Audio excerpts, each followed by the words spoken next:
Ya, baik Bapak Ibu dan jemaah sekalian. Kita mulai. Assalamualaikum warahmatullahi wabarakatuh. Alhamdulillah. Alhamdulillahilladzi hadana li hadza wa ma kunna linahtadiya laula an hadanallah. Asyhadu an la ilaha illallah wahdahu la syarikalah wa asyhadu anna Muhammadan abduhu wa rasuluh. Allahumma sholli wa sallim wa barik ala Muhammad wa ala ali Muhammad kama shallaita wa barakta ala Ibrahim wa ala ali Ibrahim bil alamin innaka Hamidum Majid. Amma ba'du. Bapak-bapak dan ibu-ibu serta jamaah sekalian rahimani wa rahimakumullah, semoga kita semua yang hadir di majelis ini senantiasa dirahmati Allah Subhanahu wa taala. Amin ya Allah ya rabbal alamin. Alhamdulillah Bapak Ibu, pada malam ini kita masih bisa melanjutkan ngaji kitab Al-Aqidah Al-Wasithiyah karya Syekhul Islam Ibnu Taimiyah rahimahullah. Pada kesempatan kali ini kita akan melanjutkan bab tentang sifat makar dan tipu daya bagi Allah Subhanahu wa taala. Mohon maaf Bapak Ibu sebentar.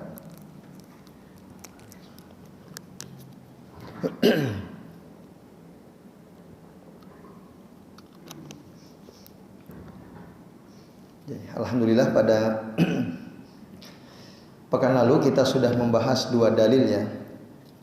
Satu dari surah Ar-Ra'd ayat 13, kemudian surah Ali Imran ayat 54. Nah, sekarang kita akan melanjutkan dalil yang ketiga, hampir mirip ya dengan dalil yang kedua, tetapi latar belakang turunnya ayat ini beda. Yaitu surah An-Naml ayat 50. Dalam surah An-Naml ayat 50 ini, Bapak-bapak dan ibu-ibu serta jamaah sekalian, ya, Allah Subhanahu wa taala berfirman, "Wa makaru makro, wa makarna makro, wa hum la yash'urun." Mereka berbuat makar. Wa makarna makro, dan kami pun merencanakan makar. Wahum la yash'urun, tetapi mereka tidak menyadari, tidak merasakan. Nah, konteks ayat ini kalau kita baca dari mulai ayat 48 sampai 53 utuh ya konteksnya. Yaitu ayat ini bicara tentang kisah makarnya kaum Samud kepada Nabi Soleh alaihi salam.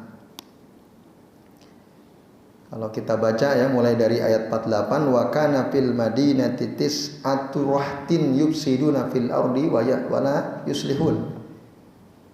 Jadi di kota Samud itu ada 9 tokoh yang melakukan kerusakan di atas muka bumi dan mereka tidak memperbaiki sama sekali. Wala yuslihun, tidak melakukan perbaikan sama sekali di atas muka bumi. Mereka merusak. Qalu, mereka yang 9 tokoh ini, tokoh Samud ini, taqasamu billahi linubayyitannahu wa ahlah summa lanakulanna liwaliyihi ma syahidna mahlika ahlihi wa inna lasadiqun. Mari kita bersumpah atas nama Allah untuk membunuh Musa nanti malam dan keluarganya. Membunuh Soleh ya, Soleh dan keluarganya nanti malam. Kemudian kita katakan kepada walinya, keluarga besarnya, bahwa kami tidak menyaksikan mahlika ahli, kebinasaan keluarga Soleh, wa inna lasadiqun, dan sesungguhnya kami termasuk orang-orang yang jujur, kata mereka. Wa makaru makro. Dan di sini mereka, Bapak Ibu dan Ibu sekalian, merencanakan makar itu. Jadi ini rencananya nanti malam kita akan bunuh Soleh dan keluarganya setelah terjadi pembunuhan unta. Sebelumnya untanya kan disembelih, padahal atas permintaan mereka, coba keluarkan unta dari balik batu, keluar. mukjizat Nabi Soleh. Ternyata malah dibunuh. Nah, setelah selesai pembunuhan terhadap unta Nabi Soleh menyampaikan ada 3 hari waktu ya, sebelum mereka dibinasakan oleh Allah Subhanahu wa Ta'ala. Nah, mereka malah merencanakan untuk membunuh Nabi Soleh. Buatlah mereka makar tadi, rencana makar kepada Nabi Soleh, tapi kata Allah, wa makarna makron wa hum la yash'urun. Dan kami pun merencanakan makar pula, tapi mereka tidak menyadari. Nah, ibu-ibu dan jamaah sekalian, bapak-bapak ya, a'azani Allah wa iyyakum ajmain. Apa makar yang Allah berikan kepada mereka? Jadi ketika mereka siap melaksanakan makarnya, mau mengeksekusi Nabi Soleh dan keluarganya. Nah, disebutkan misalnya dalam riwayat Abdurrahman bin Abi Hatim, dikutip oleh Ibnu Katsir ya. Jadi mereka akan membunuh Nabi Soleh dan keluarganya di malam hari ketika Nabi Soleh berangkat ke masjid. Karena wa kana li Soleh masjidun fil Hijr. Di kampung Hijr itu ada masjid Nabi Soleh ya. Yusalli fihi, hunaka yusalli fihi, di mana beliau salat di situ. Nah, sebelum melakukan rencana pembunuhan terhadap Nabi Soleh tersebut, fakharaju ila al-kahfi, mereka keluar tapi sembunyi dulu di gua. Gitu, sembunyi dulu di gua. Malam tersebut. Nah, lalu kata mereka, idza jaa yusalli qatalnahu. Kalau dia datang untuk sholat, kita bunuh dia. Kita akan bunuh dia. Kemudian kita pulang kembali dan menuju keluarganya. Itu. Nah, Bapak Ibu dan jamaah sekalian, rahimani wa rahimakumullah, maka rencana mereka dilakukan. Mereka sembunyi dulu di dalam sebuah gua. Ternyata apa yang terjadi? Faba'asallahu sakhratan minal hadbi hiyadahum. Allah akhirnya menjatuhkan ya, batu besar dari bukit yang ada di hadapan mereka. Wa khasu'an tasdahuhum fatabadaru, mereka khawatir itu akan menimpa mereka. Nah, berusaha cepat-cepat keluar, tapi pantabaqat alaihim as-sakhrah wa hum fi dzalikal ghor. Mereka tidak sempat keluar, batu besar itu menutup rapat akses ke gua tersebut, dan tidak bisa keluar 9 orang tersebutnya. Fala yadri qaumuhum ainahum wala yadruna ma fu'ila biqaumihim. Kaumnya enggak tahu apa yang terjadi pada 9 tokoh tersebut, dan mereka pun tidak tahu apa yang terjadi pada kaumnya. Fa azzaballahu haula hahuna wa haula hauna wa anzalallahu salihan wa ma ma'ahu. Allah mengazab kaum Nabi Soleh selain yang 9 pun diazab di gua tersebut. Nah, ini ibu-ibu dan bapak-bapak serta jamaah sekalian. Nah, yang 10 orang itu bahkan disebutkan nama-namanya. Ya. Di tafsir Ibnu Katsir itu ada Da'ma, Da'im, Hirma, Huraim, Dabun, Sawab, Riyab, Misto, dan Qadar Ibnu Salib. Nah, si Qadar Ibnu Salib inilah yang menyembelih unta Nabi Soleh. Tapi mereka binasa di dalam gua tersebut. Mereka enggak sadar kalau itu adalah makar dari Allah Subhanahu wa Ta'ala. Apakah Nabi Soleh terbunuh? Tidak. Bahkan terkena ya, keburukan pun tidak. Nah, ini ibu-ibu dan bapak-bapak serta jamaah sekalian ya, yang dimaksud wa makaru makro wa makarna makro wa hum la yas'urun. Sementara Nabi Soleh sendiri selamat gitu. Maka panzur kaifa kana akibatu makrihim. Perhatikanlah apa akibat dari perbuatan makar mereka terhadap Nabi Soleh. Anna damarnahum. Nah, sesungguhnya kami binasakan mereka wa qaumahum ajmain, dan kaum mereka semuanya dibinasakan oleh Allah Subhanahu wa Ta'ala. Nah, di ayat 53-nya Allah katakan wa anjaynal ladzina amanu wa kanu yattaqun. Kami selamatkan orang-orang yang beriman dan orang-orang yang bertakwa, yaitu Nabi Soleh dan para pengikutnya dari kalangan orang beriman. Nah, ini ibu-ibu dan bapak-bapak serta hadirin sekalian rahimani wa rahimakumullah ya. Jadi cerita di balik ayat ini adalah cerita tentang peristiwa Nabi Soleh. Itu menurut keterangan dalam beberapa kitab tafsir, lalu dikutip oleh Syekh Ibnu Utsaimin termasuk Syekh Al-Fauzan, juga beliau sama menceritakan ini kisahnya kisah Nabi Soleh. Tetapi Syekh Khalil Harras kalau beliau mengatakan ini kisahnya tentang kisah Nabi Isa yang kita udah bahas kemarin. Nah, sementara Syekh Ibnu Utsaimin dan Syekh Al-Fauzan kalau Nabi Isa itu kisahnya di surah Ali Imran ayat 54. Nah, ini makarnya Allah terhadap kaum Nabi Soleh, kaum Samud ya, dan tokoh-tokohnya yang sangat kejam itu tadi. Nah, itu ayat yang ketiga, dalil yang ketiga. Nah, kemudian dalil yang keempat, yang terakhir Bapak Ibu, Allah Ta'ala berfirman dalam surah At-Tariq ayat 15-16 ya. Innahum yakiduna kaida wa akidu kaida. Nah, sesungguhnya mereka orang-orang kafir itu membuat tipu daya.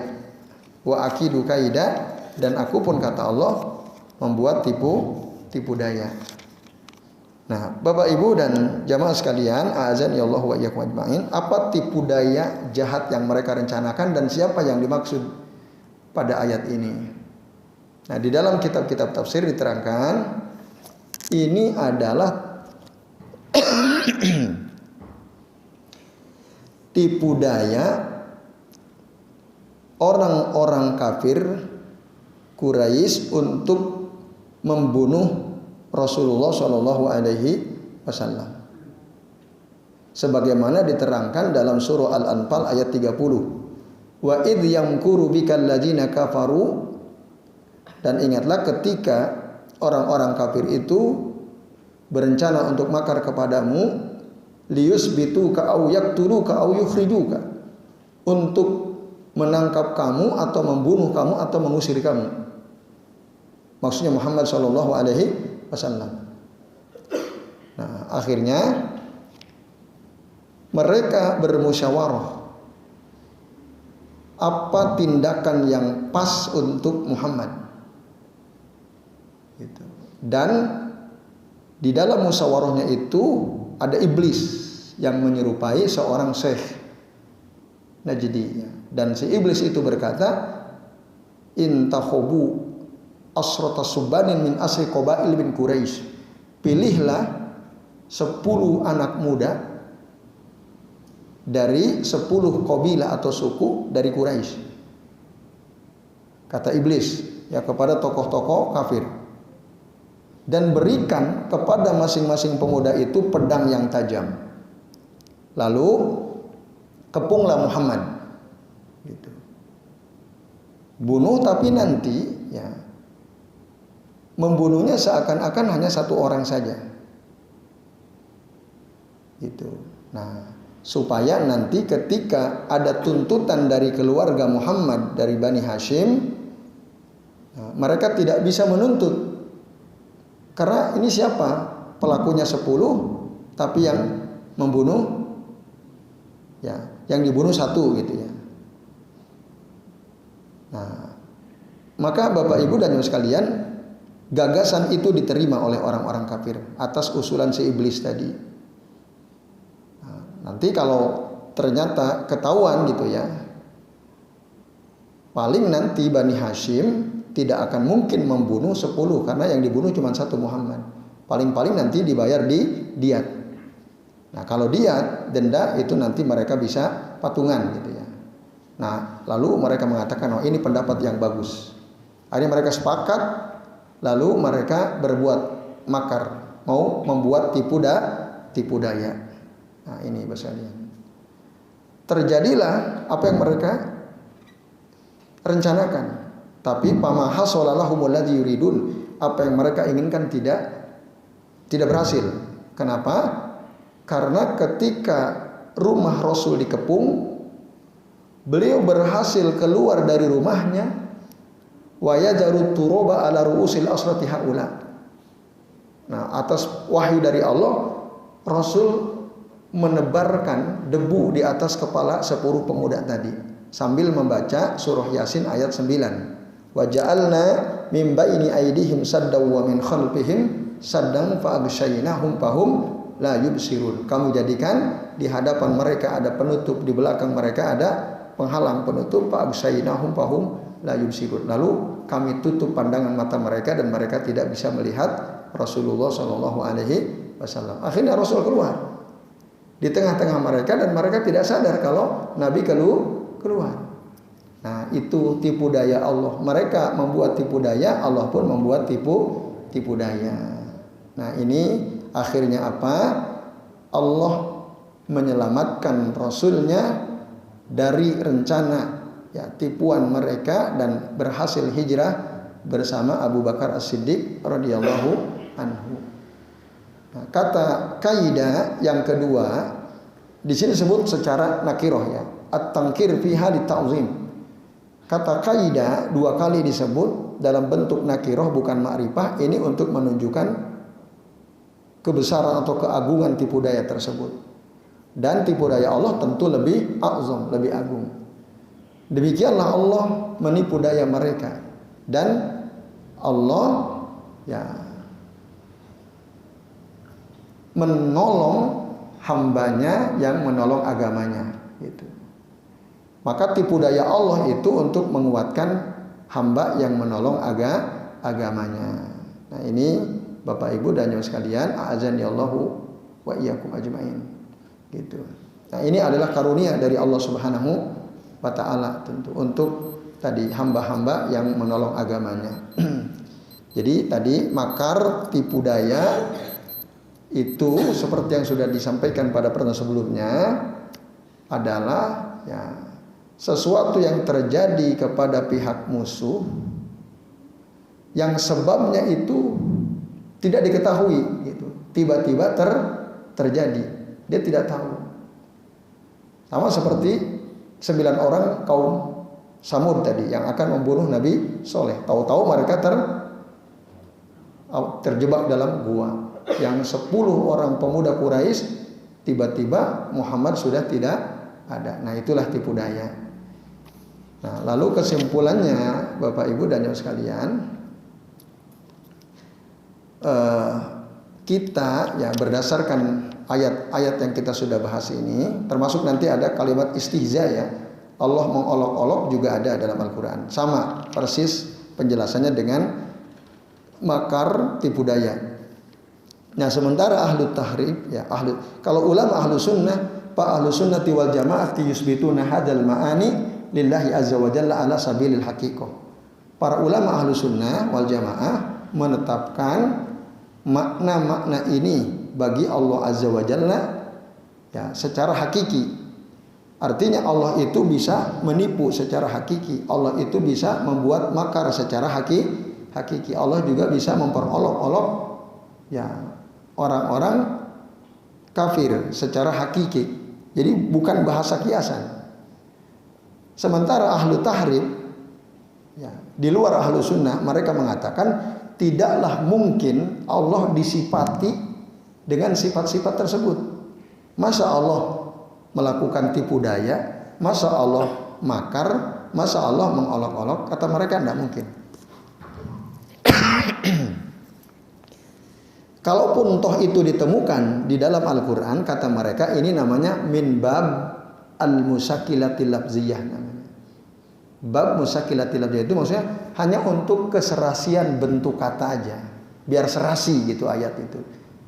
Nah, wa makaru makro, wa makarna makro, kan biar indah gitu kalimatnya. Tapi bukan berarti Allah itu memiliki sifat makar. Kata mereka begitu. Sama seperti radhiyallahu anhum wa radu anhu. Itu li musakilah al-lafziyah. Kata ahlu tahrif. Tapi kami katakan, kata Syekh Utsaimin, hada khilaf zahiri an-nas wa khilaf ijma' as-salaf. Ini menyelisihi zohirnya dalil dan menyelisihi ijma kesepakatan para salaf yang dimaksud di sini para sahabat radhiyallahu anhum ajma'in. Nah, ini ibu-ibu dan bapak-bapak serta jemaah sekalian. Nah, kemudian yang terakhir kalau ada orang tanya, mana bukti bahwa ini adalah ijma salaf? Coba datangkan dalil gitu. Adakah misalnya Abu Bakar As-Siddiq, Umar Ibn Khattab, Utsman bin Affan, Ali bin Abi Thalib, ya minimal 4 khalifah ini yang menunjukkan bahwa mereka ijma, sepakat